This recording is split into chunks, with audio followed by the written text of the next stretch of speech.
It seems that by the end of the first half of the second century of the Common Era, dozens of different Jesus biographies and many epistles were circulated.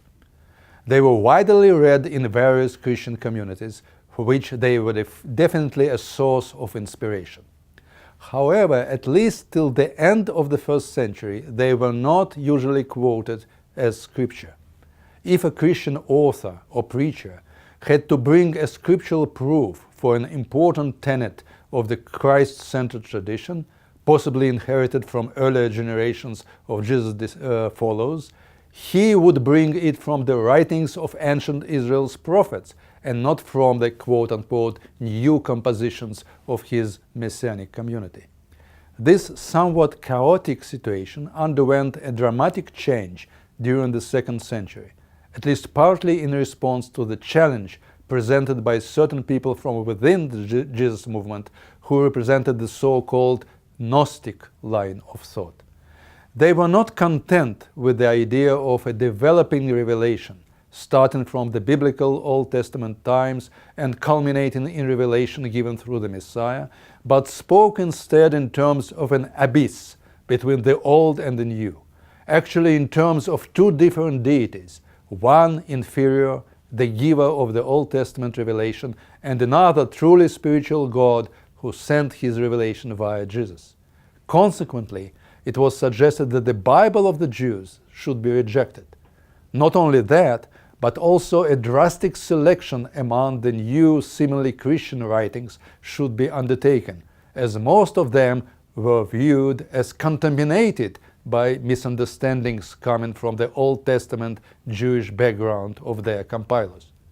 The evidence about one of such Gnostic thinkers, Marcion, may indicate that he voted for retaining only one of existing Jesus biographies, the Gospel of Luke, and even it with significant omissions.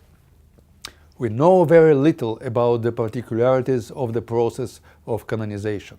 With all due caution, one may say, however, that in response to contemporaneous challenges, among them not only that of Marcion, but also a built-in desire to decrease the plurality of voices, the movement at large reached by the end of the second century a certain equilibrium.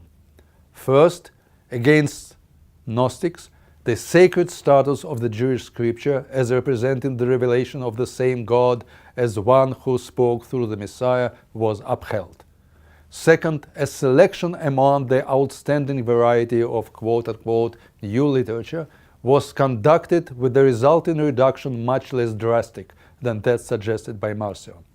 Thus, by late second century, a new collection of secondary canon, the one now added to the Jewish scripture, was in place, and it got the appellation of the New Testament. Its composition overlapped in its core, though not necessarily on the margins, with what we know as the New Testament collection of texts today. It included, inter alia, 4 Jesus messianic biographies, or good tidings, or gospels, ascribed to Matthew, Mark, Luke, and John respectively, Book of Acts, and various epistles ascribed to Paul and other apostles.